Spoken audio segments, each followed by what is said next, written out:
in the letters to Malcolm, C.S. Lewis writes this word: we may ignore, but we can nowhere evade the presence of God.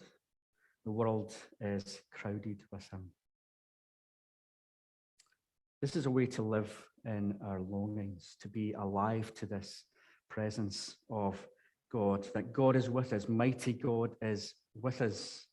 And when we become alive to this, then the words that have been resounding around in my heart this week are this: hope is certain.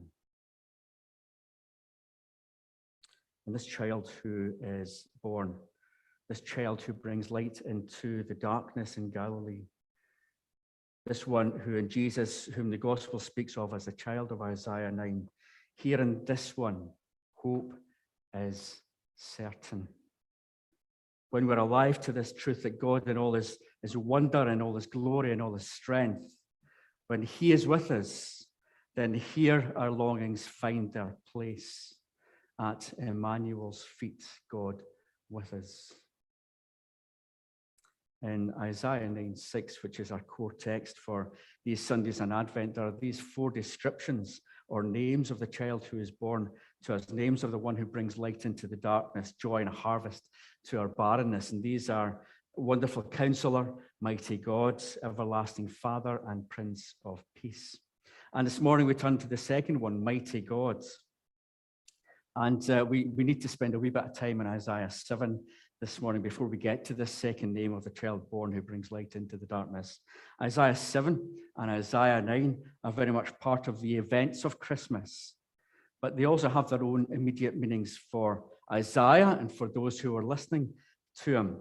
These immediate meanings prompt this phrase this morning, that hope is certain, which seems to me to provide rest from our longings when we turn to the second name of Mighty God. In Isaiah 7, I probably shouldn't need to cover this. You'll know about all of it, Isaiah 7, won't you? I'm sure. But I'll cover it anyway, just in case. Isaiah 7, and Ahaz is the king in Jerusalem, Judah, and he's just become king. His father was Uzziah, who was a long-reigning king, almost as long as the present queen, but he'd been thrown for a long time. Everything is very stable. And then he dies, and Isaiah gets his commission to go into prophetic work, and his son Ahaz becomes king.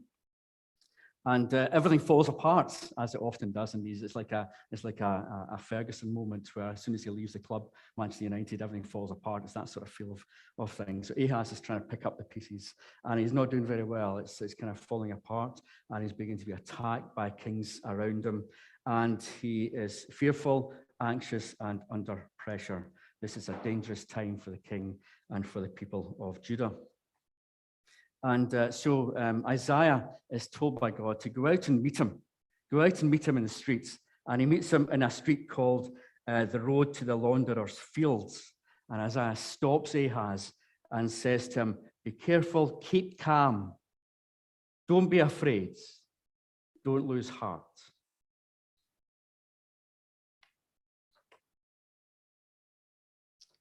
And God says to Ahaz through Isaiah, what you fear will not take place. It will not happen. Stand firm in your faith or you'll not stand at all. Ahaz is longing for peace, for safety, for security.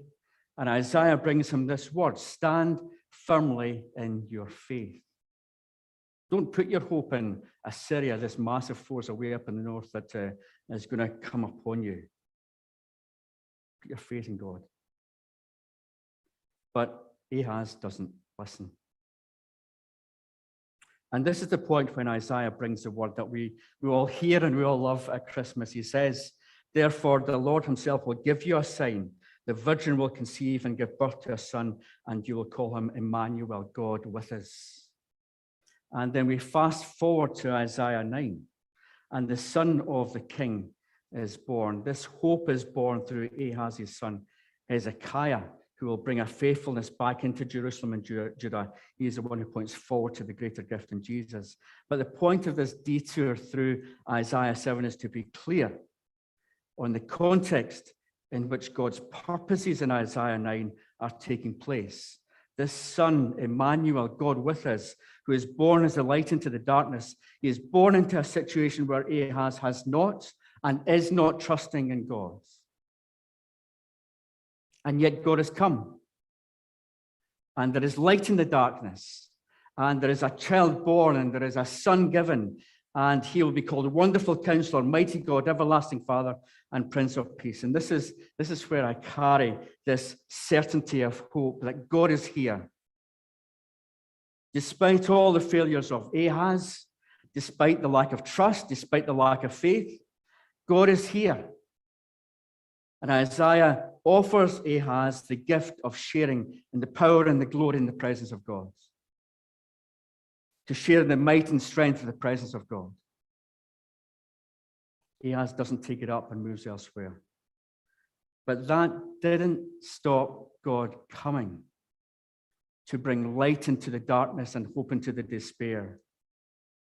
To answer the longings of the people. It didn't stop God coming.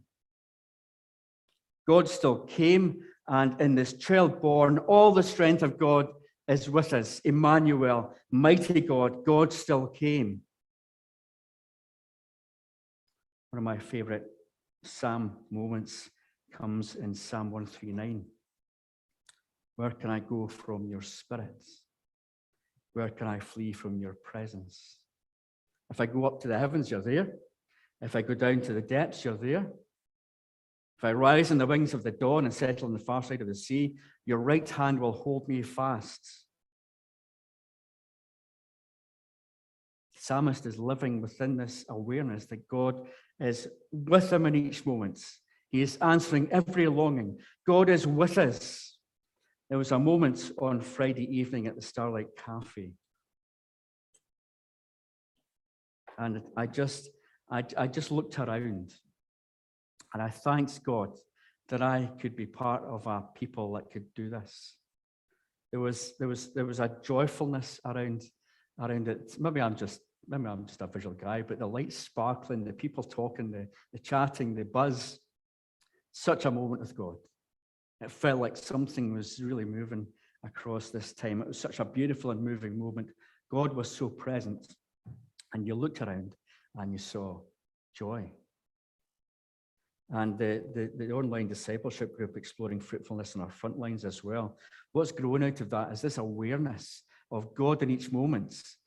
Everyday moments where God suddenly is present and we're speaking and responding to each other in the light of God being present. Such a rich part of the conversation on Tuesday evenings. It's been changing these seemingly small moments because God is here in this moment. Psalm 139 moments. And Isaiah had called on Ahaz to lean in the God who is with him. Ahaz didn't. But God still came to his people and brought light to the darkness and fruitfulness into the barrenness. God still came. This second naming of the child as mighty God, this one who is already named Emmanuel, God with us, leads me to two brief thoughts. First, that our own failures and lack of trusting don't get in the way of God acting and moving.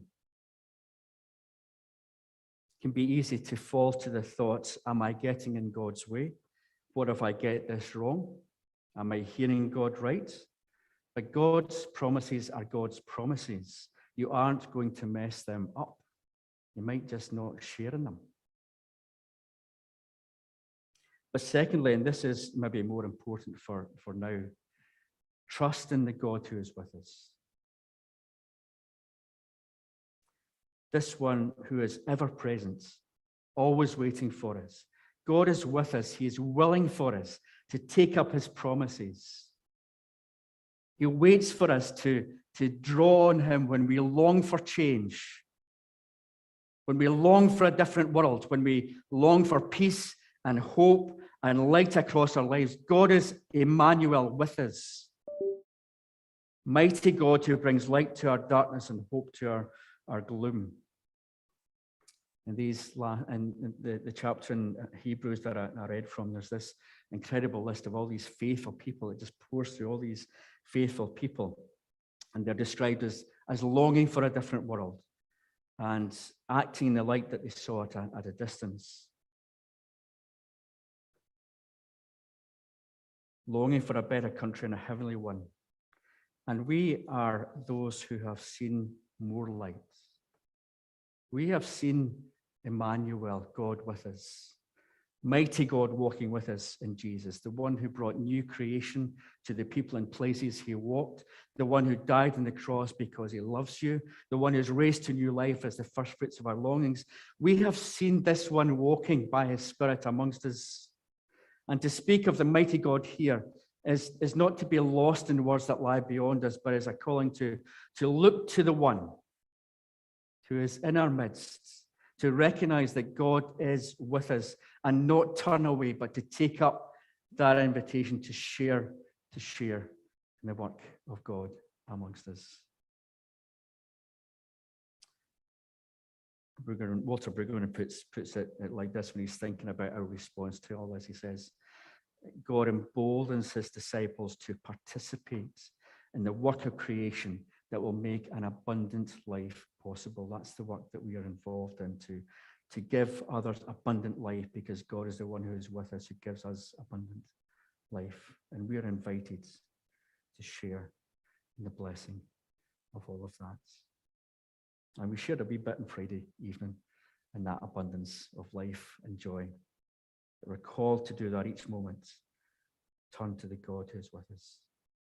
Know him as our mighty God. May we too let go of our fears. Take up this invitation to share in the presence of the God who is with us, who is mighty amongst us, and know that hope here is certain. Let's pray.